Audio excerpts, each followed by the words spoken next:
Morning, everyone. Wednesday, March 13th. This is a regular meeting of the County Commissioners. Commissioner Stottlemyre, Present. Commissioner Harris, Present. Chair Waymeyer, Present? Commissioner Dunn, Commissioner Dickinson. Present. All right, now we're going to Pledge of Allegiance. I pledge allegiance to the flag of the United States of America and to the republic for which it stands, one nation, under God, indivisible, with liberty and justice for all. All righty.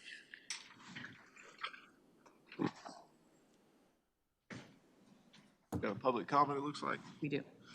All right.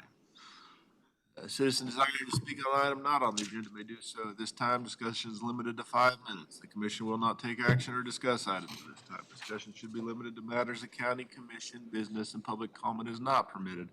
In regards to personnel matters or on pending legal matters, items introduced under public comment may become agenda items at a later date. I have John Ray and John McFarland on the same line, so I don't know if you guys are coming up together or.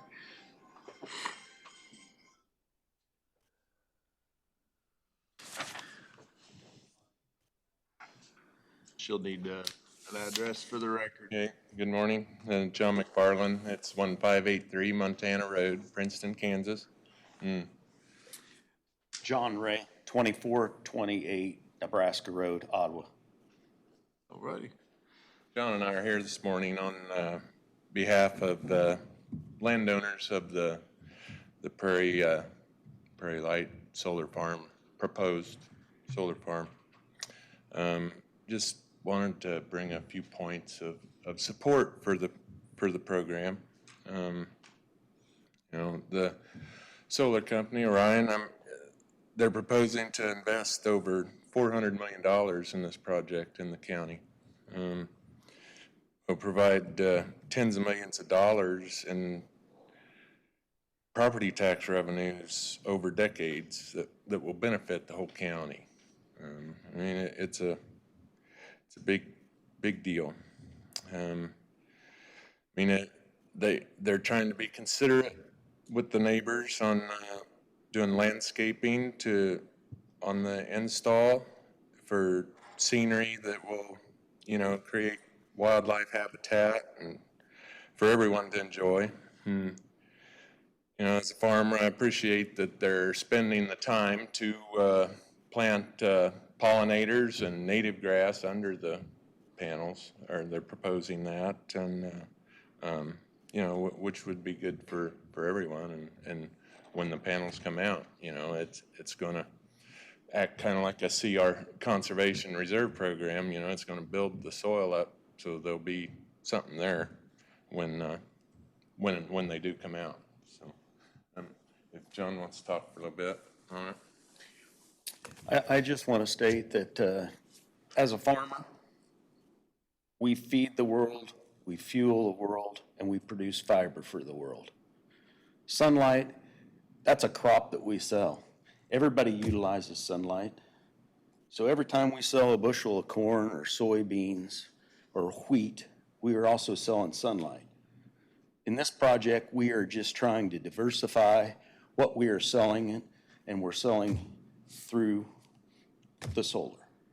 It's also a good project when you have Proximity Park in such a close proximity to this project, because I believe Proximity Park will need green energy for the future. Thank you. Orion is having an open house tomorrow at Municipal Auditorium. They're going to have staff there, environmentalist, legal team, to ask questions and invite you to be there. I mean, it's going to be I think person can get a lot of questions answered there tomorrow. Okay. Thank you. Thank you.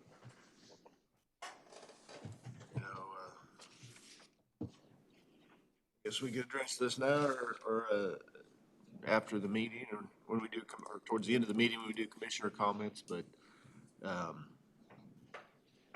personally, I won't be going to any of those meetings. I think we're all kind of the same way. When we get an application, we'll hear about it in front of everybody, everybody present.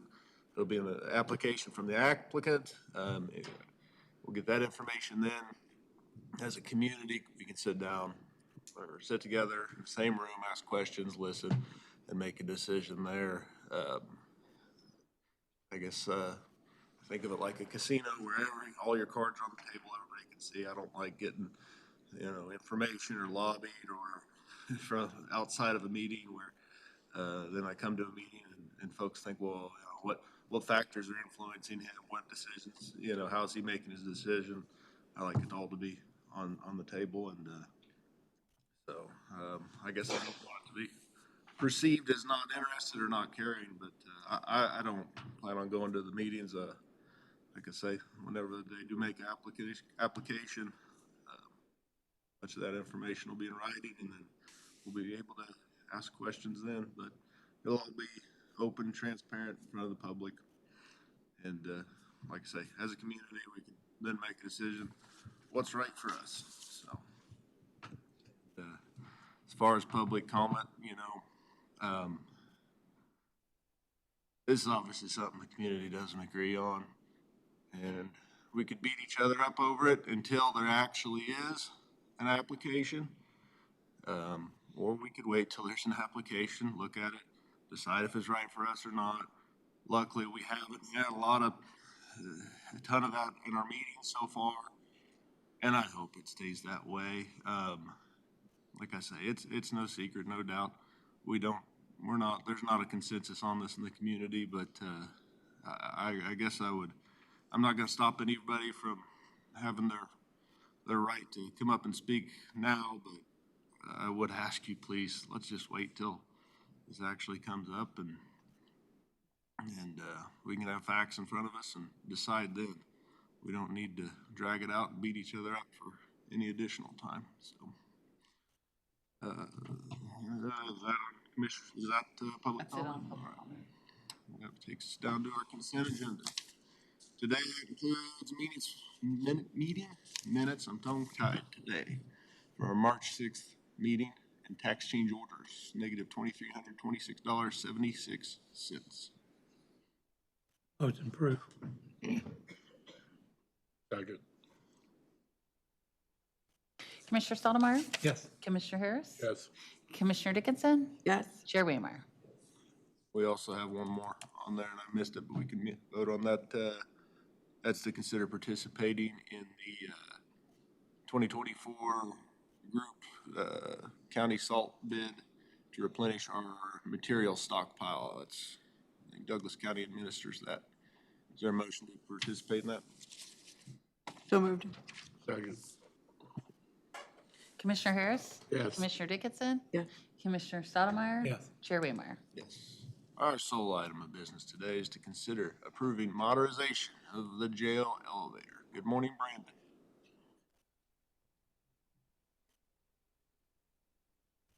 Morning, Commissioners. Last week when I was here in front of you, I think it was last week, wasn't it? We talked about the jail elevators. I'm sorry, one elevator that is down currently. There was a glimmer of hope that we might be able to That's what I thought. get I it was back like, what? online, and really thought we were gonna get there. The tech worked really hard on it. Just couldn't get it back online. So we're back where we were previously, faced with modernization of that elevator. To be clear, that's replacing things like a controller, motor, things like that, just various pieces and parts that bring it up to the most current elevator code. So there's quite a bit that's involved in that. Makes this a bit of a pricey project, obviously one we weren't anticipating right now, but that's what we're faced with. We gathered up 3 different proposals. A couple of them were closer together. One was pretty far out from the others, but the lower of the 3 was from Otis Elevator. This actually is an Otis elevator, by the way. It is? It is an Otis, yeah, that's correct. And so they're, actually, they were, after having more conversation with them, they were able to kind of rework things a little bit and save us a little bit of money on that because this elevator is in a detention facility. Some of the things that would generally be on a public elevator are not applicable in this application, so a little bit of a savings there.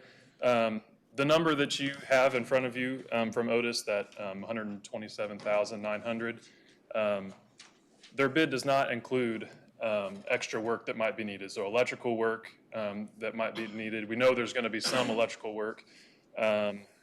We're anticipating a little bit of sprinkler head work that they need to add a sprinkler head somewhere. A little bit of fire alarm work to get things kind of up to code with the new elevator.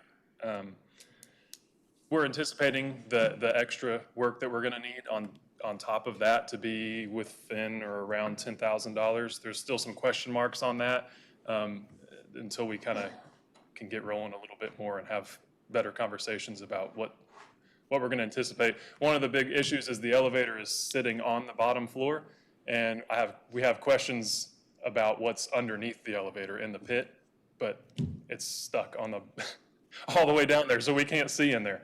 So part of that is that sprinkler head work. We're just anticipating that it's going to be there, that we're going to need to do some work there. Those are generous numbers to make sure we're not surprised too much.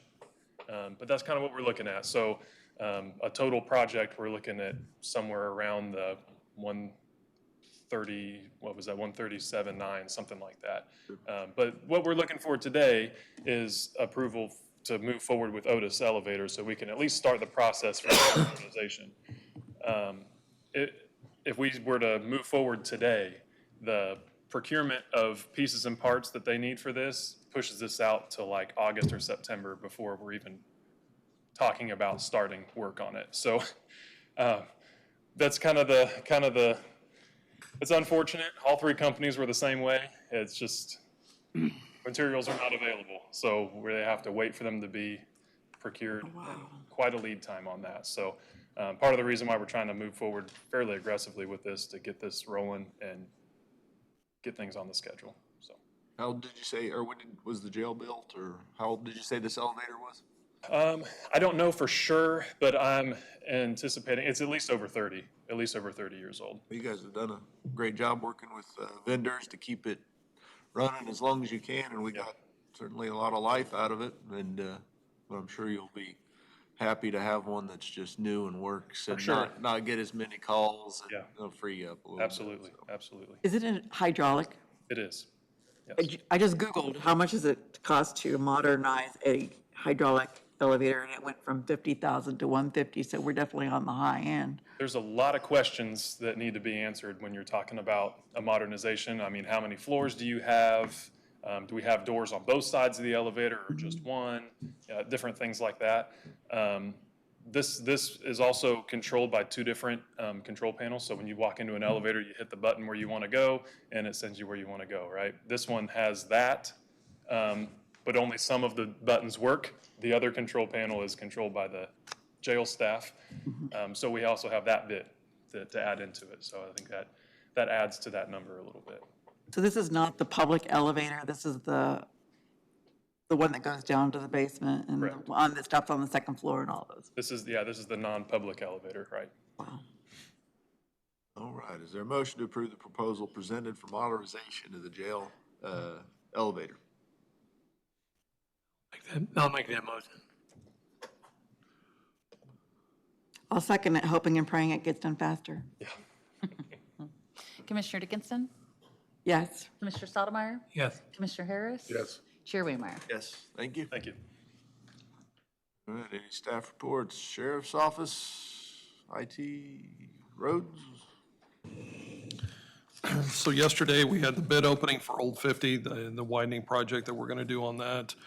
We had 5 companies that picked up plans, but only 2 submitted bids.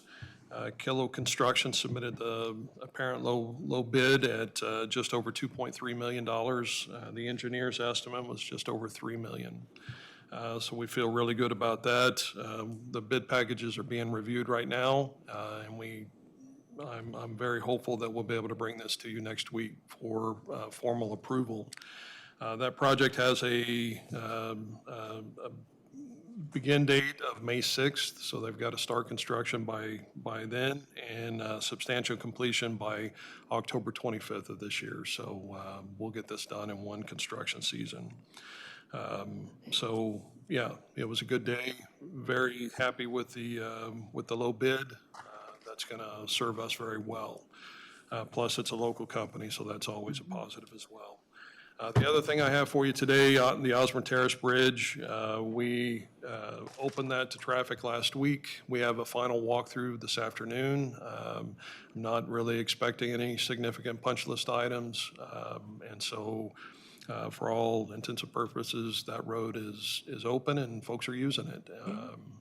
And we'll have some pictures that I'll take today, and we'll get all that posted on our website to let folks know. That's all I have. Didn't mean to skip over you, Christie, but you said you didn't have anything, right? Oh, okay. Oh, Just want to mention, we continue to early vote for the presidential preference primary in my office, and polls will be open from 7 to 7 on Tuesday. So that's what we got going on. Commissioners? I kind of feel sometimes we don't pay attention to what Topeka is trying to do to us. Right now, the House Bill 2815 is going to be in conference today in their subcommittee, and this bill permanently eliminates local ad valorem tax reduction in dollars, which I was here when that was eliminated in 2003, I believe it is. And it's been cut to the counties since it's been taken away from us. Didn't take away from us, they left it on the books, they just never funded it. And the counties have all have lost $3.5 billion in this fund. And it just sounds like the state's trying to find every angle they can to cover their losses by adding the bill to us. And this year alone, our part would have helped us by 3.2 mils that we would have saved Franklin. Because we went flat, we would have saved county taxpayers 3.2 mils, which is almost $1 million. We could have saved Franklin County taxpayers this year alone. And I don't know what everybody feels about it, but I feel our senator is spearheading that. And I don't know about the representatives exactly how their feelings are, but I think it's we need to wake up to what they're trying to do to us. I think we know most of the time, but we don't voice our opinion on this to them very often.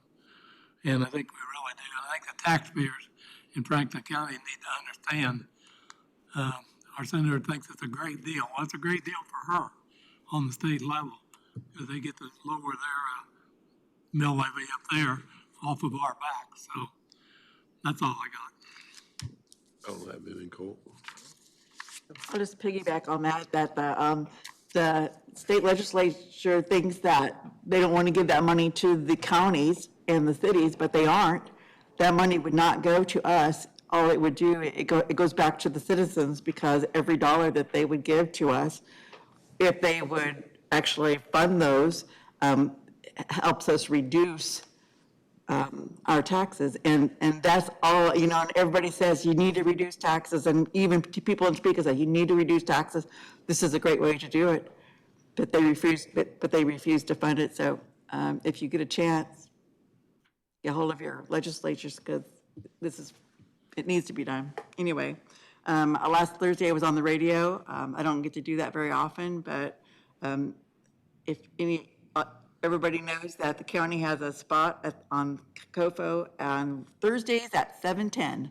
So if you want to know what's going on in the county. And then last Thursday we had our employee appreciation dinner for our employees, and it's one of my favorite days of the year, because it's, we all get together as, for most of the year, we're all this department, this department, this department, but for one day, of the year, we all get together, and then we did give out some employee service awards. I think there were 5 or 6 people that celebrated 25 years with the county, so that's awesome.